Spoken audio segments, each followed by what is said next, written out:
Hi, thank you for watching this video. So if you've been following my page for a while, apologies, I haven't posted any new content in a while. You know, the last year has been a lot for all of us, so I've just been trying to organize my personal life. If you're not familiar with my YouTube page, I like to share tips and my experiences of living abroad, and a lot of people ask me, how did I do it? What is the process like coming from the United States and living in a different country in Europe? So previously, I lived in Berlin, Germany. That was a 3.5 year journey that ended last March when I moved to Santa Cruz de Tenerife in Spain. And before arriving to Tenerife, I had no idea what we were in store for the next year plus. And so I moved a week and a half before the state of alarm. I spent 3 months in lockdown there. And then once I got out of the lockdown, I started the process of really making sure that I dotted my I's and crossed my T's as far as residency goes. Because if you extend past your 90-day tourist visa as a US citizen and you catch the wrong person at border control, you can get in trouble or possibly be banned from frequenting the country as soon as you would like to. So I wanted to make sure that I didn't get into any trouble. Luckily, because of the circumstances of the last year, they were a bit more lenient about starting the residency process for people outside of the EU. But eventually, I did get started. And so here, I'm going to share with you the experience and how that compares to applying for residency in Germany. So we have the United States passport, which, if you are not aware, you will need a valid passport for travel to most countries, but especially in Europe. You want to check the country that you're going to beforehand, because they may require that your passport is valid past a certain point of even your planned return date. So let's say you're planning to return in a month. Your passport may need to be valid for 6 months after that. So you want to double check which country you're visiting. So as a US citizen, you can travel to any European country on a 90-day visa under normal circumstances. Of course, everything is like not factoring in like COVID restrictions right now. So we're just talking about in general. So you're going to need this passport. When I was in Germany, actually, I tried to apply for my residency before I moved. And they were like, no, you have a tourist visa. You don't need to apply for residency. Come back when your tourist visa is up. And I'm like, that sounds kind of risky, but okay.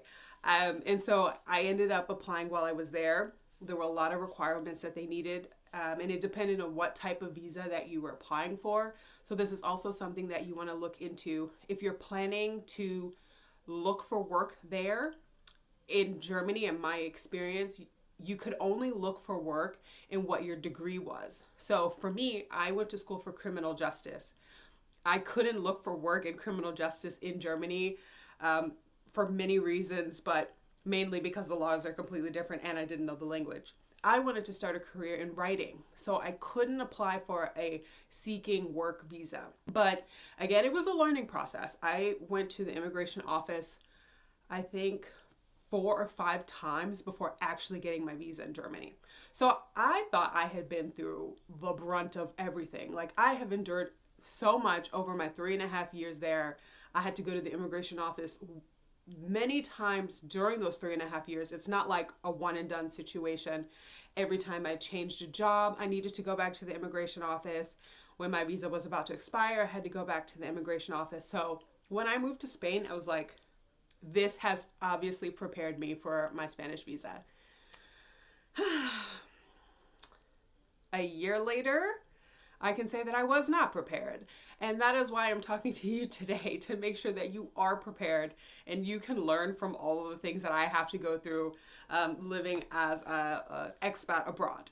So initially, I wanted to apply for a non-lucrative visa in Spain, which means that I don't have a work contract there, but I have proof that I can support myself financially.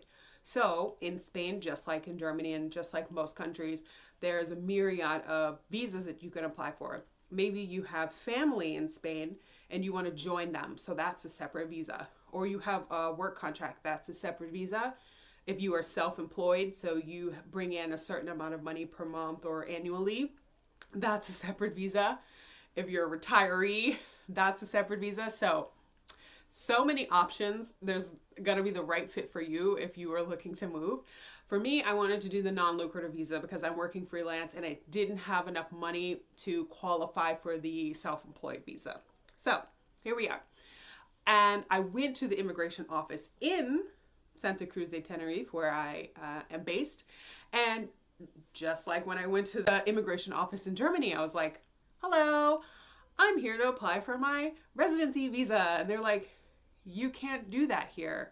I'm like, what do you mean? It's the immigration office. If I can't do it here, then where can I do it? And they're like, they gave me a paper. They're like, you need to contact the U.S. Embassy in the United States, like based on where you live.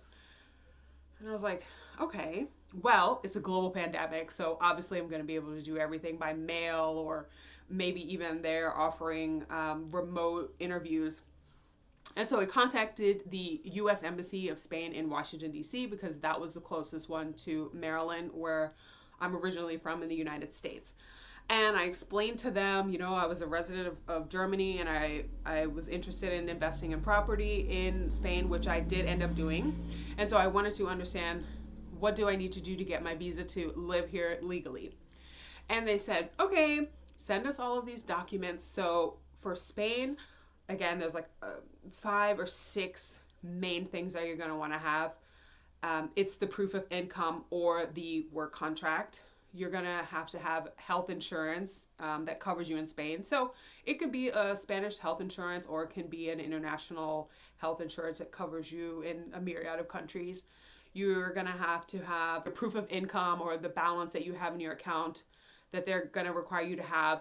It's nice if you convert it for them so they have a good idea of how much money you have, especially if you have bank accounts in different countries. You're gonna also have to provide them with a medical certificate. So this is a fun thing that I really want to stop and emphasize how important it is to get this one right? Because this is what held up my residency visa. So on top of needing to have a medical certificate, you're also going to have a background check. Under normal circumstances, it needs to be valid within 90 days. So for me, this was a bit tough because I was, again, based in Europe. You can have the background check done in the place that you lived in the last year. So I actually did both. I had one from Germany, and then I also did my own fingerprints. This doesn't always work. I have another friend who lives in Ecuador, and she said her fingerprints were rejected. So you may want to check with a professional. But I did my own fingerprints, and I sent them to get my background check done in the United States. You're also, big tip, gonna need to get those fingerprints and that background check authenticated. So it's not enough that you pay to have your background check done. You're gonna want to have that authenticated. Actually, they technically call it the Hague Apostle. I hope I'm pronouncing that right. If not, please don't call me out on it. But it's Hague Apostle. And this is also another separate agency. So you get your background check done from the FBI, and then you also have to send your background check to another department to get it verified. So keep all of this in mind when you're applying for your visa. So anyway, let's go back to that health certificate, because I want to share with you my experience. So I saw medical certificate, right? Super vague language. And so I went to the doctor that I was seeing in Spain, and I explained to them that I needed a medical certificate. And they said, okay, you have to go and pay for a medical certificate at a pharmacy. So it's an official document that is somehow not located at the hospital or doctor's office. It's only located in the pharmacy in Spain. I got this official certificate. I went back to the doctor. So they had to do a bunch of tests, blood work, urine, check me out physically, ask me about my history, mental, and everything. Finally, after all the results were in, he signs this medical certificate, and I'm like, gosh, this is the most official medical check that I've ever had. And I put it all together with my documents, and I sent it away to the embassy in Washington, D.C. from Spain.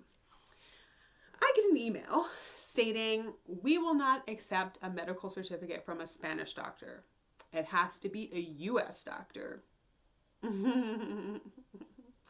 So, basically, this residency process is only for people who are based in the US. If you are based anywhere else, it is extremely challenging. Even in a global pandemic, you're going to have to come back to the United States. So if you're planning to move to Spain, take care of all of this before you come. If you're like, okay, I'm going to go on my tourist visa for up to 90 days and figure everything out once I get there, no. Figure everything out before you go. This is really going to save you a lot of time, a lot of energy. Because for me, being someone who was not based in the United States for the previous 4.5 years, this was very expensive and quite inconvenient. So this is why I'm hoping to save you some time and some money, regardless of where you are in the world. But only for US citizens. For other countries, I'm not sure what the process is. So you're definitely going to want to check someone else's YouTube video that has a bit more experience with that. So here we are. I came to the United States. I had all of my papers in a row. I go to a doctor here, had to pay out of pocket because your girl doesn't have US health insurance. And I got everything done. Same as the doctor in Spain. Urine test, blood test, COVID test, hearing test, vision test. Honey, I am healthy and I am happy about that. And I sent them a physical because this is what the doctor's office provided me. Basically a summary of my physical, and the doctor wrote, your girl is healthy, no issues, totally safe to live in Europe. Please let her in. Again, I pay that money to mail this packet of information along with my passport to the US Embassy. They reply 2 weeks later saying that they do not want a physical. What they want is a doctor's note on a official letterhead that is just a paragraph that says, so-and-so is healthy, doesn't have any disease. And I'm like, I could have done that myself. Like, I could have just printed something out on my own home computer because this doesn't seem very official. But hey, after 3 tries, I gave them what they wanted. They sent me everything back. They told me that my visa was approved. Finally, after almost a year of going through this process, I finally got my visa approved.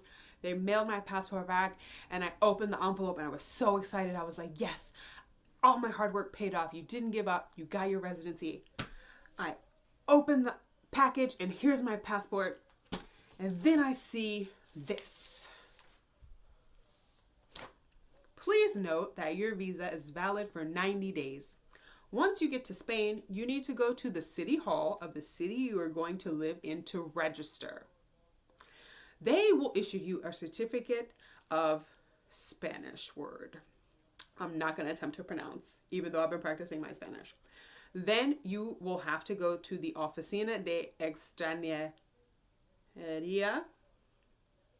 I'm practicing, okay? With your passport, the registration certificate, the residency permit fee receipt, the police report, and the health certificate to apply for your residency card. So, once you do all of these things, you get your funds and your coins together, you get your health insurance, you show your proof of income, you have your work contract, you have your background check, then you get that verified, and then you go to 3 different doctors. Okay, that's just me, but you go to the doctor and you get your medical certificate, and then you go back to Spain and you show them all these papers, and then you go through the process all over again. So, joke's on me, I don't actually have my residency yet. This is something that you're also going to want to consider. Once you do all of these things and they say that your residency is approved, what they mean is you get a temporary residency card that allows you to travel to Spain. Then once you are in the place that you are registered or you're planning to live, so you have to have that ready to go before you apply for your residency visa, right? Then you go to your city hall, you show them all of these papers, they're going to give you another certificate. Then you take that to the immigration office. And then you have your residency for Spain. Yeah, I know. Again, I went through a lot in Germany and I thought that, there was nothing that would top that in applying for residency in Spain. It topped it. So I want you guys to learn from all of the things that I've been through for the last several months. Use these tools and these experiences in this story to help you have a much smoother process of moving to Spain as a U.S. citizen. I'm going to keep you updated on once I actually get my residency. I'm probably going to be showing it off minus all my personal information. But I hope that this was helpful. I'm also here for questions. If you have specific questions about anything that I talked about in this video, please feel free to comment below. You can also reach out to me on Instagram at Sarita Braxton. And yeah, I'm just here to help, honestly. I don't want anyone else to have to go through this process and be completely surprised and disappointed at how long it's taking and how many things you didn't get right the first time, right? So, as I always say, I'm going to try and post more content soon, but we'll see. Thank you so much. I'll talk to you soon.